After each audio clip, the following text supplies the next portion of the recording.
네, 오늘 저희가 함께 볼 본문의 말씀은요. 고린도전서 15장 1절부터 11절까지의 말씀입니다. 고린도전서 15장 1절부터 11절까지의 말씀입니다. 고린도전서 15장 1절부터 11절까지 말씀인데요. 고린도전서 15장 1절부터 11절, 제가 한 절, 여러분이 한 절, 그리고 마지막 11절은 합독하도록 하겠습니다. 제가 읽겠습니다. 형제 자매 여러분, 내가 여러분에게 전한 복음을 일깨워 드립니다. 여러분은 그 복음을 전해 받았으며 또한 그 안에 서 있습니다. 복음을 전해드린 말씀을 헛되이 믿지 않고 그것을 굳게 잡고 있으면 그 복음을 통하여 여러분도 구원을 얻을 것입니다. 나도 전해 받은 중요한 것을 여러분에게 전해 드렸습니다. 그것은 곧 그리스도께서 성경대로 우리 죄를 위하여 죽으셨다는 것과 무덤에 붙이셨다는 것과 성경대로 사흘날에 살아나셨다는 것과 게바에게 나타나시고 다음에 12 제자에게 나타나셨다고 하는 것입니다. 그리스도께서는 한 번에 500명이 넘는 형제 자매들에게 나타나셨는데 그 가운데 더러는 세상을 떠났지만 대다수는 지금도 살아 있습니다. 다음에 야고보에게 나타나시고 그 다음에 모든 사도들에게 나타나셨습니다. 그런데 맨 나중에 다리 차지 못하여 난 자와 같은 나에게도 나타나셨습니다. 나는 사도들 가운데서 가장 작은 사도입니다. 나는 사도라고 불릴 만한 자격도 없습니다. 그것은 내가 하나님의 교회를 박해했기 때문입니다. 그러나 나는 하나님의 은혜로 오늘의 내가 되었습니다. 나에게 베풀어 주신 하나님의 은혜는 헛되지 않았습니다. 나는 사도들 가운데 어느 누구보다도 더 열심히 일하였습니다. 그러나 이렇게 한 것은 내가 아니라 나와 함께 하신 하나님의 은혜입니다. 함께 읽겠습니다. 그러므로 나나 그들이나 할 것 없이 우리는 이렇게 전파하고 있으며 여러분은 이렇게 믿었습니다. 아멘. 오늘 이 본문의 말씀으로 우리 부활절, 부활 오늘을 사는 성도의 능력이라는 제목으로 우리 함께 말씀의 은혜를 나누기를 소원합니다. 제가 그 다른 종교와 우리 기독교가 가장 다른 점, 그 특징이 무엇인가? 라고 묻는다면 전 이렇게 이야기할 겁니다. 성육신과 그리고 십자가 그리고 부활, 이렇게 이것이 다른 타 고등 종교와 다른 세 가지 특징이라고 저는 그렇게 말합니다. 다른 여타 고등 종교들이 강조하는 것은 무엇입니까? 자기 수양을 강조하죠. 그리고 윤리적인 것, 도덕적인 삶의 어떤 깨달음, 그 깨달음을 굉장히 중요하게 여기고 있어요. 그것이 굉장히 특징이에요. 그러나 기독교는 성육신을 이야기합니다. 십자가를 이야기합니다. 그리고 오늘 본문의 말씀과 같이 부활을 이야기합니다. 이 세 꼭지점에 사건에 기초하고 있다는 것이 기독교의 가장 큰 특징이에요. 이 기독교의 그 특징을 예수님의 부활을 기념하여 드리는 이 부활절 예배에 앞서 먼저 이렇게 말씀드리는 그 이유는 기독교가 여러분 철학이나 도덕과 같은 윤리적인 개념 위에 세워진 것이 아니라 역사적인 사건 위에 세워졌다는 것을 함께 나누기를 원하기 때문입니다. 함께 공감하기를 원하기 때문입니다. 기독교는요, 여러분, 하나님의 아들이신 예수 그리스도와 함께 묶여 있는 사건에 기초하고 있어요. 성육신이라는 사건, 십자가라는 사건, 부활이라는 사건입니다. 이건 모두 다 허구가 아니라 지어낸 이야기가 아니라 사건입니다. 역사적인 인물인 예수 그리스도를 향하고 있는 사건이고 그로부터 시작된 사건입니다. 그러므로 저는 기독교가 세상의 희망이라고 불릴 수 있다고 생각해요. 성경에서 말하는 그 희망이라는 이 단어는 그 헬라어로 엘피스라고 합니다. 이것을 영어로 호프로 이렇게 번역하여 해 놓았는데 그 호프라는 이 단어 자체가 이 엘피스라는 단어가 가지고 있는 원 의미를 다 담아내질 못해요. 엘피스의 의미는 뭐냐면 깊은 확신이에요. 깊은 확신. 기독교가 가지는 희망, 이 희망 엘피스는 깊은 확신을 이야기하는데, 확신은 어디에 근거하는 겁니까? 뭔가 사실에 근거해야 하는 것 아니에요? 확신이라는 것은. 우리의 신앙의 확실한 근거가 그래서 무엇입니까? 역사적인 사실로서 성육신하심, 십자가, 그리고 부활입니다. 특히 예수님의 이 부활이 사실이기 때문에, 우리가 이것을 사실로 믿기 때문에 예수님이 부활하신 것과 같이 우리도 마침내 우리의 몸도 부활할 것이라고 믿고 있는 것이 아닙니까? 그래서 예수의 부활을 베드로의 말대로 이야기하면 예수의 부활이 모든 성도의 산소망이라는 거예요. 뭔가 이 땅에서 결국 없어질, 썩어 없어질 소망이 아니라 영원히 살아있는 산소망이라고 이야기를 하고 있어요. 부활하신 예수 그리스도께서. 그러므로 세상의 희망은 결국 썩어 없어질 사람에게 있지 않고, 세상의 희망은 과학의 진보에 있지 아니하고 하나님에게 있다라고 우리 믿고 있는 것이 우리 성도들의 신앙이라고 저는 그렇게 생각합니다. 오늘 요즘에 계속 이어지고 있는 러시아와 우크라이나 그 전쟁 때문에 예전에 그 홍정길 목사님께서 부활주일 때 설교하셨던 예화 하나가 불현듯 좀 기억이 났었어요. 당시 그 소비에트 연맹이 이렇게 결성될 때 수많은 국가들이 그 연맹 안으로 들어가지 않았습니까? 근데 그때 연맹 안으로 들어간 국가 안에 우크라이나도 있었어요. 근데 그 우크라이나에 딱 그 연맹 안에 가입되면 공산주의자들이 가장 먼저 하는 게 뭐예요? 사상 교육이죠. 사상의 통일을 위해서 사상 교육이 들어갑니다. 그래서 우크라이나뿐만 아니라 모든 그 지역을 돌아다니면서 큰 강연회들이 열리곤 했대요. 그런데 우크라이나에서도 강연회가 열렸습니다. 근데 그날이 마침 부활절이었던 거예요. 그래서 한 유명한 이 공산주의자가 예수 그리스도의 부활이 왜 허구인지에 대하여 자신이 조사한 모든 증거들을 1시간 반 동안 늘여놓고 제시했다고 합니다. 그리고 나서 자신의 그 주장과 말에 이렇게 강연을 하다 보면 도취되잖아요. 막 이렇게 끌어오르니까 내 말에 반대할 수 있는 사람 있으면 나와 보라고, 나와서 내 말에 반대 한번 해보라고 이야기를 했어요. 그런데 그렇게 이야기를 한 건 아무도 나오지 않을 거라는 걸 좀 예상도 했기 때문에 그렇습니다. 왜냐하면 그 강연회가 있을 때 총등 군인들이 그 강연장을 다 이렇게 포위를 하고 있었기 때문에 그래요. 그런 분위기 속에서 누가 손을 들고 이 강연자의 강연에 반박하면서 나올 수가 있겠어요? 아무도 나오지 않을 거라고 생각을 한 것이죠.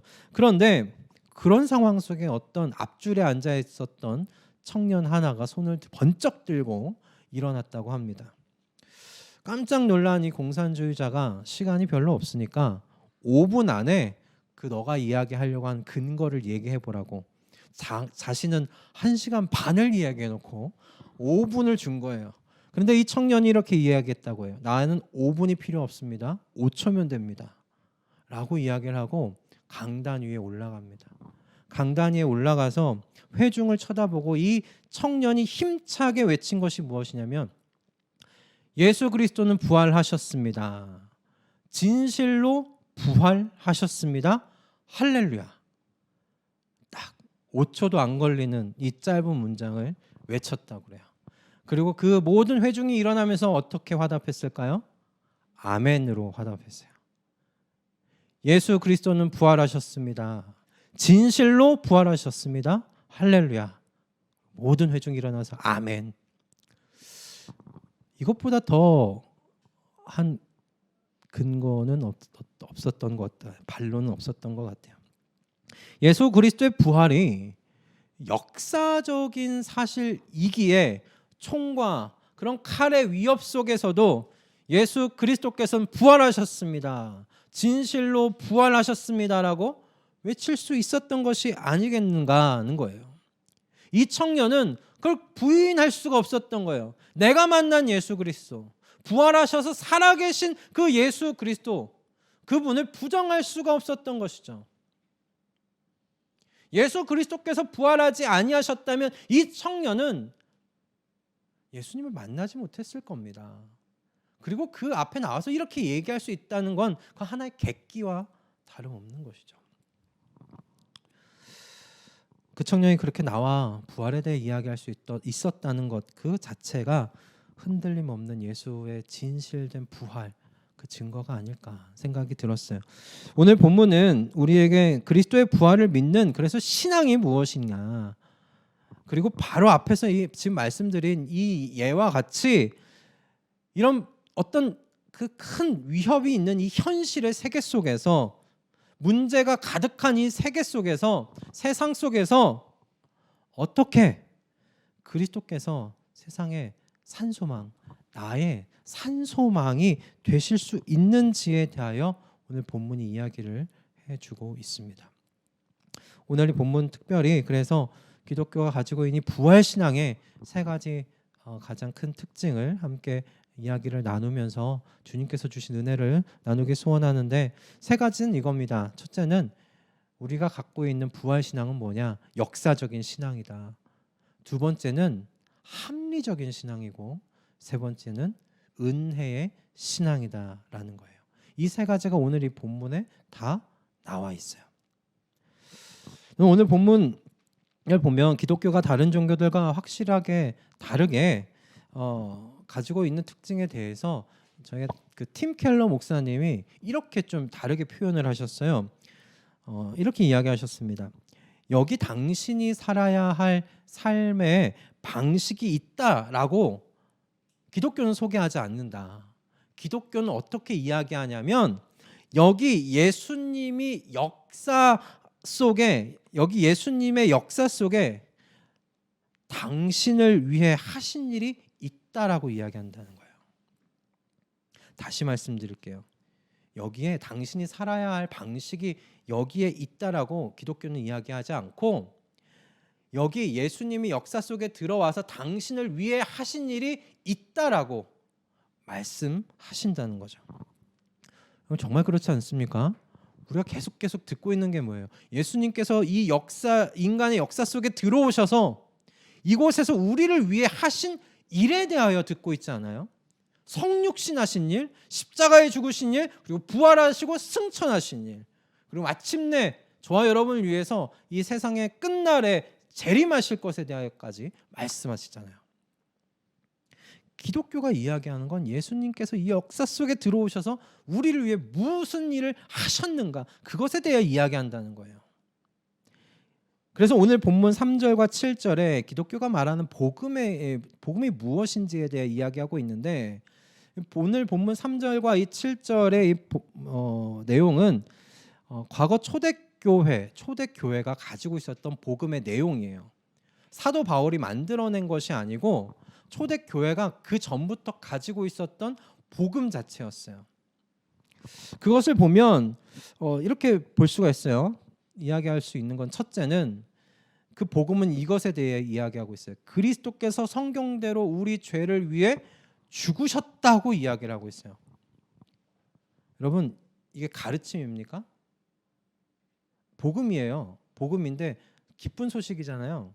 근데 소식에 대해서 얘기할 때 뭔가 깨달은 것, 가르침, 윤리적인 뭔가 도덕적인 것에 대해 이야기하고 있어요. 복음의 가장 첫 줄이 무엇이냐면 그리스도께서 성경대로 우리 죄를 위해 죽으셨다라고 이야기를 하고 있는 거예요.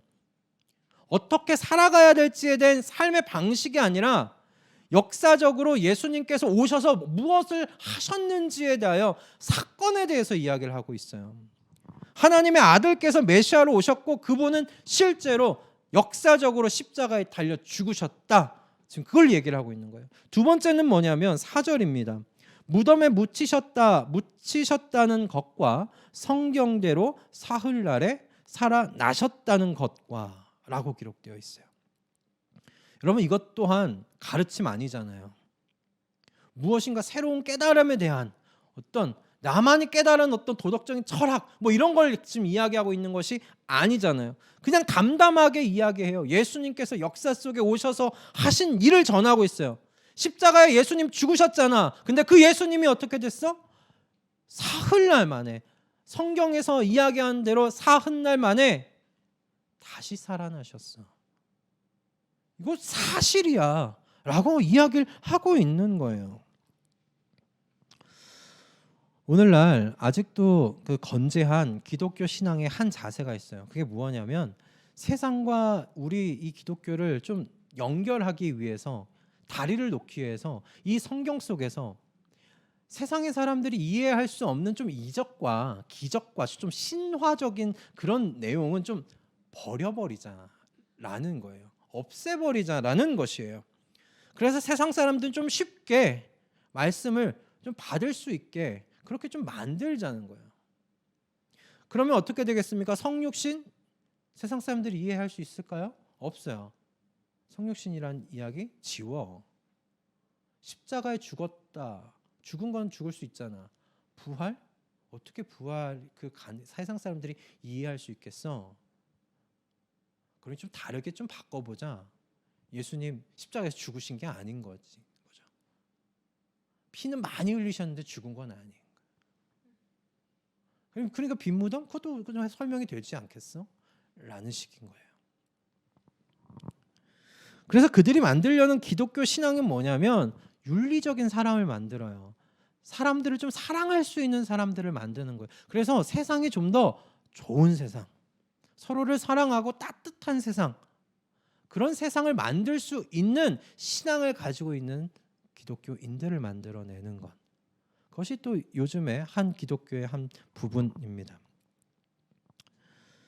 그렇게 되면 기독교에 전하는 이야기는 그저 우리가 살아가는 삶의 방식에 대한 이야기밖에 할 것이 없게 돼요. 어떤 사람이 어떤 방식으로 살아갈 것인가, 그게 전부예요. 그죠? 나는 어떤 사람이 될 것이고, 나는 그래서 사랑하는 사람, 친절한 사람, 긍휼을 베푸는 사람, 그래서 세상을 어떻게 좀 아름답게 만들 것인가, 그런 비전을 갖고 있는 그런 사람, 어떻게 살아갈 건가에 대한 것 외에는 말할 수 있는 게 없어요. 그런데 여러분, 역사적인 신앙은 좀 달라요. 우리가 지금 앞에서 복음으로 갖고 있었던, 초대교회가 복음으로 가지고 있었던 것이 무엇이에요? 성경대로 예수 그리스도께서 이곳 가운데 오셔서 우리의 죄를 다 짊어지시고 죽으셨다. 그리고 그분 묻히셨는데 성경대로 3일 만에 부활하셨다는 거예요. 역사적인 신앙을 우리가 갖는다는 건 무슨 의미냐면, 하나님께서 그분의 권능과 그분의 능력으로 이 역사 속에 들어오셔서 저와 여러분을 위하여 일하셨다는 거예요. 하나님의 아들께서 그분의 권능을 가지시고 그분의 능력을 가지시고 오셔서 우리의 모든 죄를 짊어지고 죽으셨다. 그리고 부활하셨다. 그리고 그분이 부활하심으로 말미암아 무엇입니까? 모든 게 새로워졌다는 거예요. 모든 게 변화되었다는 거예요.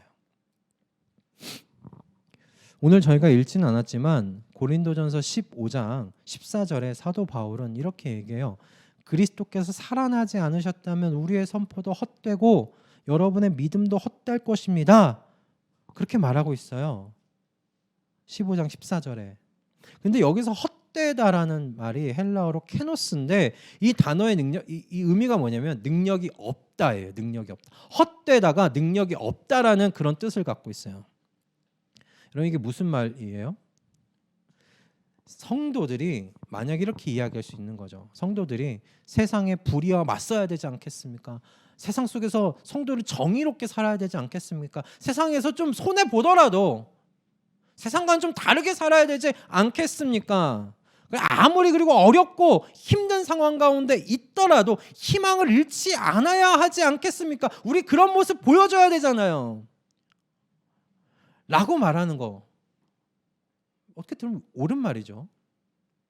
윤리적인 말이에요. 옳은 말들이에요. 우리는 그렇게 살아야 해요. 빛과 소금으로서 산다는 부분에 대하여 이야기를 하잖아요. 그러나 예수의 부활이 없는 이 말은 뭐냐면 능력이 없는 말이 된다는 말이에요. 무력한 이야기가 된다는 말이에요. 공의롭게 사는 것, 정의롭게 사는 것 좋지. 어떻게? 무슨 동력으로 그렇게 살 거냔 말이죠. 힘든 상황 속에서도 희망을 잃지 않는 것 좋지. 그런데 그 동력이 뭐냔 말이야 라는 거예요. 힘든 상황 속에 어떻게 주저앉지 않을 수 있어. 눈물 나는 상황, 고통 속에서 어떻게 희망을 볼 수 있지? 도대체 그것을 볼 수 있는 능력이 뭐냔 말이에요. 예수님이 부활하지 않으셨으면 그런 능력이 없다는 거예요. 여러분, 왜 성도가 불의와 맞서서 싸워야 됩니까? 정의로우시고 공의로우신 하나님이 살아계세요. 그분이 공의와 정의로 세상을 다스리세요. 우리는 그래서 그분과 함께 이 세상을 정의롭고 공의로운 세상으로 만들어가는 거예요. 그분이 부활하시고 살아계시니까요. 왜 아무리 힘든 상황 속에서 희망을 잃지 않을 수 있어요? 우리 주 예수 그리스도께서 부활하셔서 우리가 힘든 상황 속에서도 이겨낼 능력을 공급해 주시기 때문이잖아요. 주저앉아서 주님 아버지밖에는 나올 수 없는 그 신음밖에 나오지 못하는 그런 상황 속에서도 살아계신 그 주님께서 우리에게 말씀해 오지 않으세요. 내가 너를 안다. 내가 너의 아픔과 고통을 안다. 내가 그 상황을 이겨낼 능력을 줄 거야. 너 이겨낼 수 있어. 너의 끝은 여기가 아니기 때문에 이겨낼 수 있어. 내가 세상 끝날까지 너희와 함께 한다고 내가 말하지 않았냐. 나의 성령을, 보혜사 성령을 내가 보내준다 얘기하지 않았냐. 내가 너와 함께 하고 있어. 말씀해 보시잖아요. 그러므로 예수의 부활이 없으면요 다 헛것이죠. 우리 능력을 공급받을 곳이 없어요. 우리 능력 없이 살아가는 거나 마찬가지예요. 세상 사람하고 똑같죠. 깨달은 대로 살아가야 돼요. 내 의지대로 살아가야 돼요. 의지력이 강하면 내가 결단한 대로 살아가겠죠. 의지력이 약하면 못 사는 거예요. 다 나에게 달려 있어요. 하지만 역사적인 신앙이라는 건 우리에게 달려있지 않아요. 우리와 함께 하시는 주님께 달려있어요. 그분의 능력으로 하는 거예요. 오늘 본문 마지막을 보면 사도 바울이 이렇게 해요. 내가 그 누구보다도 열심히 일했다.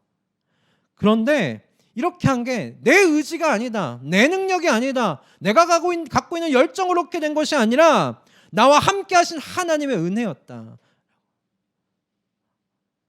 그 하나님께서 공급해 주신 능력을 한 것이다 라는 그런 고백이지 않습니까? 그러므로 여러분, 역사적인 신앙이란 건 그저 우리의 신앙이 그렇지 진짜 사실 위에 기초하고 있는 거지 이 정도가 아니에요. 역사적인 신앙이란 건 이 역사 속에 그분이 능력으로 권능으로 임하셨던 것과 같이 오늘날 우리의 삶 가운데 그분이 능력으로 임하실 거라고요. 권능으로 우리 가운데 임하실 거라고요. 우리의 삶을 도우시고 인도하실 거라고요. 똑같이요. 우리가 그걸 믿는 거예요.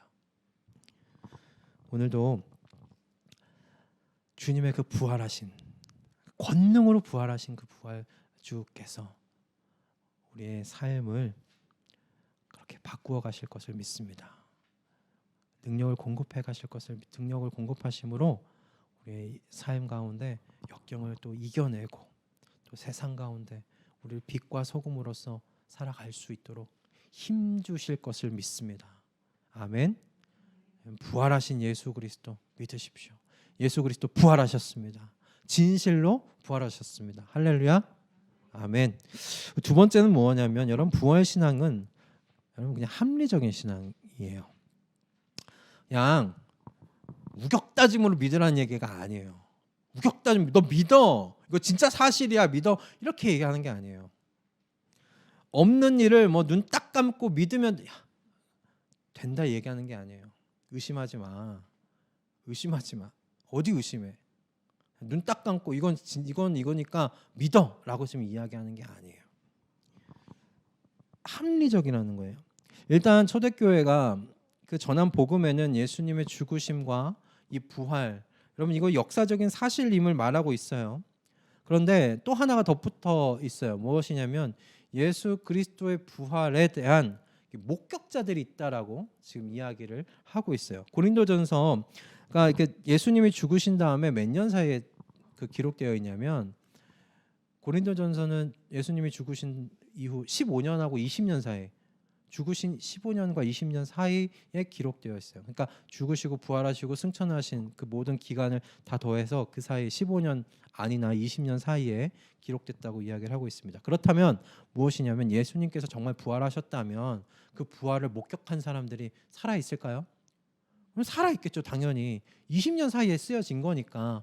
그래서 사도 바울이 이야기하는 거예요. 더러는 죽었겠지만 대부분은 살아있다라고 이야기를 하고 있어요. 5절의 말씀이에요. 게바라고 불리는 베드로와 제자들이 예수님을 보았다는 것과 6절의 말씀이죠. 한 번에 500명이 넘는 형제와 자매들이 부활하신 예수님을 보았다고 기록되어 있죠. 그러니까 더러는 세상을 그 사이에 뭐 사고가 있어서 아파서 뭐 세상을 떠날 수는 있겠지만 대다수는 지금도 살아있다고 기록되어 있어요. 저 이거 대단하지 않습니까? 이게 복음의 내용이었어요. 초대교회가 전하고 다니는 복음의 내용. 이게 무엇이에요? 야, 의심스러워? 궁금해? 가서 물어봐라는 거예요. 야, 대다수가 살아있어 라는 거는 이 전하고 있는 초대교회 교인들 중에 건너는 누가 봤는지를 알 수 있는 거잖아요. 가서 한번 물어보라는 이야기나 마찬가지예요. 얼마나 자신감이 있습니까? 여러분 이게 거짓말이라면 이렇게 적을 수는 없잖아요. 진짜 가서 물어보면 어떡해요. 그럼 거짓말이라는 게 들통이 날 텐데 대다수가 살아있다는 걸 얘기를 하고 있어요.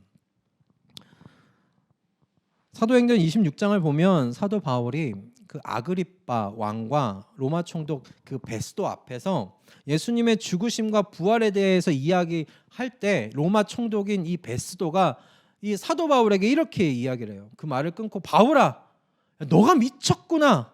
내 학문이 너를 미치게 만들었다 라고 그렇게 이야기를 해요. 그러자 사도 바울이 이렇게 담담하게 이야기합니다. 베스도 각하, 저는 미친 것이 아닙니다. 제가 하는 말은 참되고 온전한 말을 제가 지금 전하고 있는 겁니다. 왕께서는 이 일을 아시기로 내가 왕께 담대하게 이야기를 하는데 이 일에 대해서 왕이 하나라도 모르고 있지 않다고 저는 믿습니다. 왜냐하면 이 예수님의 부활이란 이 일이 한쪽 구석에서 은밀하게 행해진 것이 아니기 때문입니다. 사도 바울이 그렇게 이야기를 해요.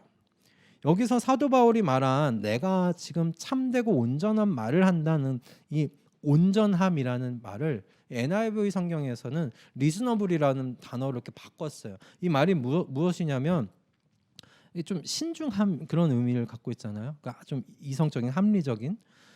그래서 원어가 갖고 있는 말도 그래요. 신중한 이성적 사고라는 의미를 가지고 있어요.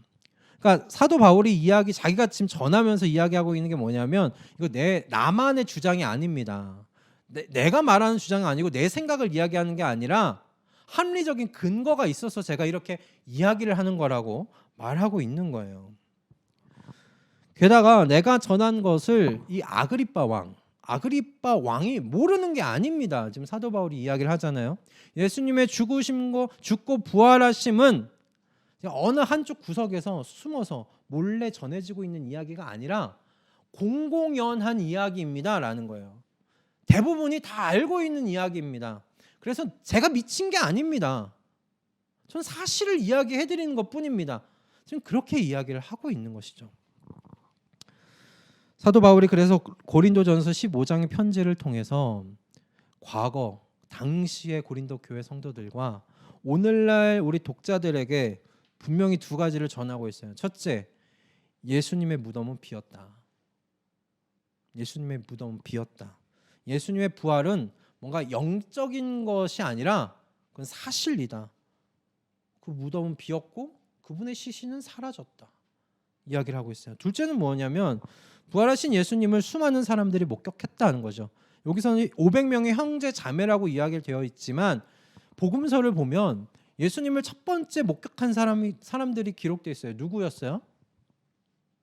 갑자기 질문을 드리니까 누가 가장 먼저 그렇죠. 네, 마리아. 여인들이 가장 먼저 목격했어요. 여러분 당시 이 중근동 시대에 여성들은 죄송하지만 법정에서 증인으로 설 수도 없었어요. 증거로서 효력이 없었어요. 여성들의 말은. 그때 당시 그랬다는 거예요. 그죠? 저는 그렇게 생각하지 않는데 그때 당시에 그랬어요. 때문에 여러분 정말 이 말을 믿을 만한 말로 이야기를 하려면 첫 번째 목격자를 그럼 남성으로 하겠어요? 여성으로 하겠어요? 남성으로 해야죠. 그게 합리적이지 않겠어요? 그 당시 상황을 봤을 때 법적으로 효력이 있는 그런 말을 믿을 수 있는 남자들이 먼저 목격했다고 적어놨어야 될 텐데 여성들이 가장 먼저 여인들이 가장 먼저 만났다고 보았다고 이야기를 하고 있어요. 그 이야기 뭡니까? 진짜니까. 이건 진짜야. 믿으려면 믿고 말려면 말아. 근데 이거 진짜야. 사실이야라는 거죠. 전하는 이 사건에 대한 이것이 진리라는 확신이 없이는 여인들의 첫 번째 목격자로 여인들을 제시할 수가 없어요. 성경은 그런 것에 그럼 개의치 않다는 거예요. 이게 진짜니까, 진실이니까. 그래서 여인들이 가장 먼저 부활하신 예수님을 목격했다는 영광을 누렸다고 기록하고 있어요.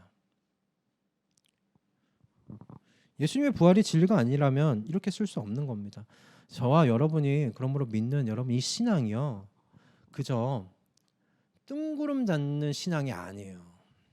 아무런 근거도 없는 비이성적인 것에 대한 이야기를 하고 있는 게 아니에요. 뭐 계속 영적인 것만 이야기하고 있는 게 아니에요. 저와 여러분이 믿는 복음, 부활의 신앙은 그냥 어디 한쪽 구석에서 몰래 행해진 것이 아니라 당시에 공공연한 이야기였어요. 다 알고 있었던 이야기였어요. 우리가 믿는 신앙이 그래요. 그러나 여러분 이 합리적이고 이성적인 근거가 있다고 하더라도 모두가 예수님의 부활을 믿는 건 아니었어요. 당시도 그랬죠. 이 공공연한 이야기라고 했잖아요. 그런데 예수님의 부활을 대놓고 믿지 않았던 사람들이 많아요. 유대인들의 대부분은 그냥 대놓고 믿지 않았어요. 무시했어요. 그런 의미로 볼 때 예수님의 부활을 믿고 안 믿고는 지적인 과정만은 아닌 것 같아요. 그죠? 이게 진리라는 걸 알아도 진짜라는 걸 알아도 믿고 안 믿고는 그런 이성적인 사고로 되는 것 같진 않아요. 예수님의 부활을 믿으려면 뭐가 그래서 필요하냐면 정말 내가 하나님의 은혜가 필요한 사람이라는 깨달음이 필요하다라는 겁니다. 역사적인 근거와 이성적이고 합리적인 과정을 거치지만 그것으로 신앙이 되지 않는다는 것, 은혜가 필요하다는 것, 그 10절을 보면 알 수가 있어요. 이 한 절 안에 사도 바울은 은혜라는 단어를 3번이나 반복해서 이야기를 하고 있죠. 그러나 나는 하나님의 은혜로 오늘의 내가 되었습니다. 나에게 베풀어 주신 하나님의 은혜는 헛되지 않았습니다.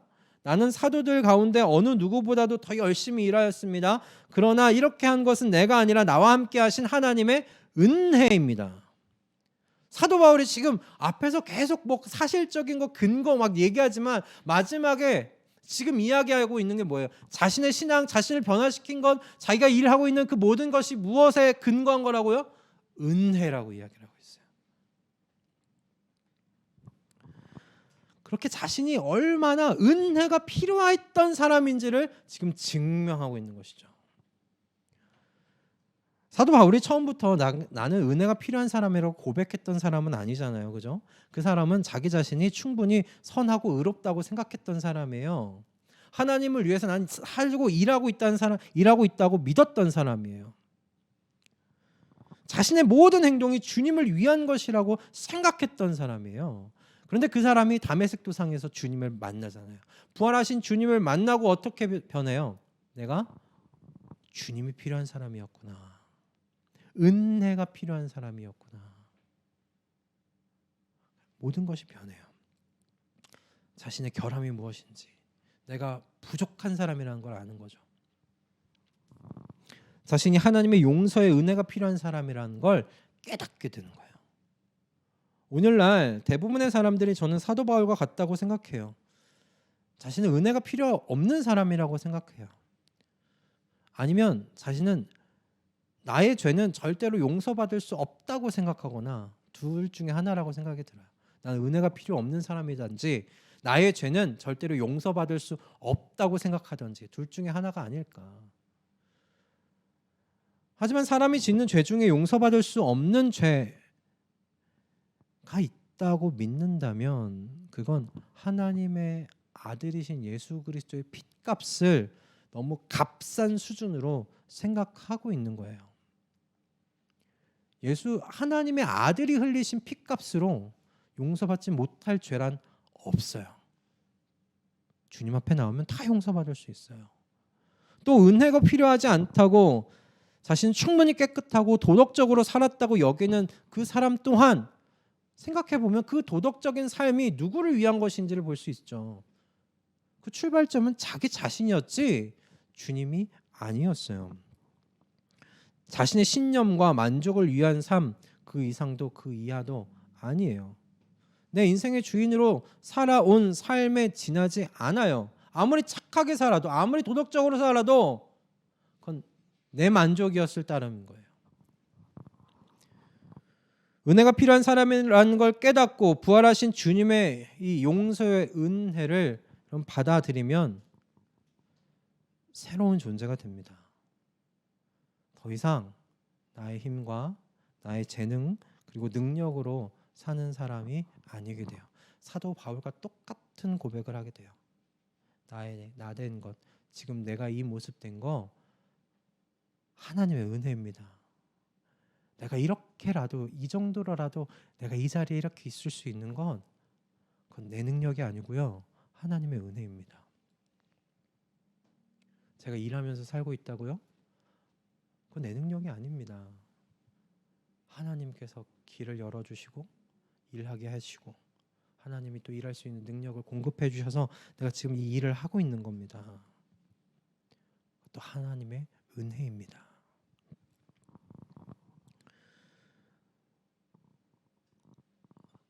그렇게 고백하게 되는 것 아닌가.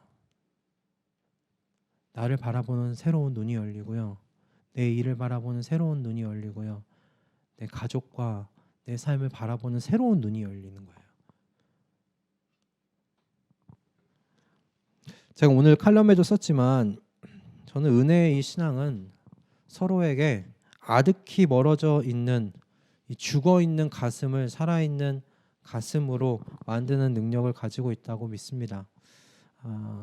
칼럼에 나와 있는 것처럼 사람들이 화를 내면 왜 소리를 지를까? 왜 지를까요? 저는 칼럼에 제가 쓴 글을 보면서 정말 허벅지를 탁 치면 진짜네, 그렇네 라고 생각을 했거든요. 사람들이 화가 나면 왜 소리를 지르냐면 서로의 가슴이 멀어졌다고 느끼기 때문에 소리를 지른다는 거예요. 서로를 향해 자신의 소리가 닿을 수 있게 하기 위해서 소리를 지른다는 거예요. 그런데 그럴수록 어떻게 되는가? 서로의 가슴이 가까워지지 않고 멀어지게 돼요. 그리고 어느 순간 서로의 소리가 닿지 않는 죽은 가슴이 된대요. 전 정말 그렇다 싶더라고요. 내가 왜 소리 지르나 이렇게 잠깐 상상을 해보니까 내 이야기 들어달라고 소리 지르더라고요. 내 주장을 들어달라고 소리를 지르더라고요. 내가 옳지 않냐고 소리를 지르는 거예요. 근데 그쪽에서도 어떻게 해요? 내 이야기가 맞다고 소리를 지르겠죠. 근데 소리를 지르면 지를수록 서로의 이야기가 안 닿아요. 그게 내 마음에 안 와닿아요. 제가 이렇게 이야기할 수 있는 건 저희 부부도 그랬기 때문이겠죠. 서로를 향해 언성을 높이고 소리를 지르고, 저도 언성을 높이고 아내도 언성을 높이고, 가끔 그러다가 윗집과 옆집이 들으면 부끄러울 것 같아서 소리를 죽이고. 그런데 그렇게 하다 보면 정말 죽은 가슴이 되더라고요. 더 이상 상대방의 소리가 와닿지 않는, 그렇게 멀어져 버린 죽은 가슴이 돼요. 그런데 이 죽은 가슴이 살아있는 가슴으로 다시 가까워지고 하나의 마음이 되게 여러분 만드는 건 내 노력이 아니에요. 부활하셔서 살아계신 하나님의 은혜 때문에 그래요. 그분이 조용히 제게 이렇게 말씀하세요. 나도 너를 위해서 하늘의 영광의 보좌를 다 버리고 이 땅 가운데 내려오지 않았냐. 나도 그걸 버리고 다 내려왔다. 아득하게 멀어져 있는 하나님과 우리 사이의 그 죽은 가슴을 상가슴으로 만들기 위해 내가 이 땅 가운데 오지 않았냐. 그렇게 너를 위해 십자가에 내가 죽지 않았냐. 그런데 어떻게 내 아내에게 너는 죽은 가슴으로 떨어져 있을 수 있느냐. 내가 너에게 먼저 다가간 것과 같이 내가 아내에게 먼저 다가가라. 주님께서 그렇게 은혜를 기억하게 하세요. 내가 받은 은혜가 뭔지. 주님의 이 말씀에 순종하게 그래서 되는 거예요. 나의 옹고집과 같은 모습이 조금이나마 깎여 지금의 모습이 되어가는 거예요. 은혜죠. 주님의 그 은혜에 대한 기억하게 하심, 그 은혜를 다시금 곱씹게 하심, 그 은혜를 알게 되었던 것을 다시금 느끼게 하신 것이 없으면 전 아내와 제 사이에 죽은 가슴으로 1주일, 2주일씩 살아갔을 법한 사람이거든요. 침묵하면서 그렇게 죽은 가슴으로. 그런데 주님께서 그렇게 은혜를 주시면 어떻게 할 수가 없어요. 화를 다 내놓고 이 사람 뭐 이런 사람이 다 있나 싶을 정도로 갑자기 방문을 열고 가서 미안해 이렇게 이야기하는 거예요. 아내 입장에서 아마 뭐 이렇게 갑자기 소리 지르고 그래 놓고는 뭐 얼마 1시간도 안 지나고 나가고 미안하다고 얘기하는 거야. 그럴 것 같아요. 근데 그게 하나님께서 시키셔서 그래요. 어쩔 수 없어요. 내게 은혜 주신 분이 나를 시키시는데 어떻게 해요? 해야지. 저는 그래서 은혜의 신앙을 가진 사람은 그 은혜가 우리 모든 삶의 원동력이라고 생각합니다. 힘이라고 생각합니다. 능력이라고 생각합니다. 주님의 은혜 때문에 일하고요. 주님의 은혜 때문에 인내하게 되는 것이고 주님의 은혜 때문에 애쓰고 충성하게 되는 거예요. 주님의 은혜가 나의 모든 삶에 그래서 이유가 되는 겁니다. 할렐루야. 여러분 이 모든 신앙이 결국 은혜의 신앙으로 귀결되게 돼요. 은혜의 신앙으로 묶이게 돼요. 오늘 우리는 그런 의미에서 예수님의 부활을 생각했어요. 기독교 신앙이 여러분 결코 허구가 아니고 사실에 있고 허술한 논리에 있는 것이 아니라 촘촘한 이성적이고 합리적인 그 신앙 위에 있지만 여러분 그것만으로 되지 아니하고 마침내 은혜, 주님의 그 은혜로 이것이 묶인다는 사실을 꼭 기억하실 수 있기를 바랍니다. 하나님의 은혜를 여러분 기억하시면서 여러분 오늘 또 한 주간 이 부활 주간을 우리가 함께 쭉 나아갈 텐데 주님께서 나를 위해서 죽으시고 부활하신 그 부활의 능력, 그 능력으로 한 주간을 또 힘있게 살아가는 저와 여러분 되시기를 주님의 이름으로 축복합니다. 할렐루야. 아멘. 기도하겠습니다.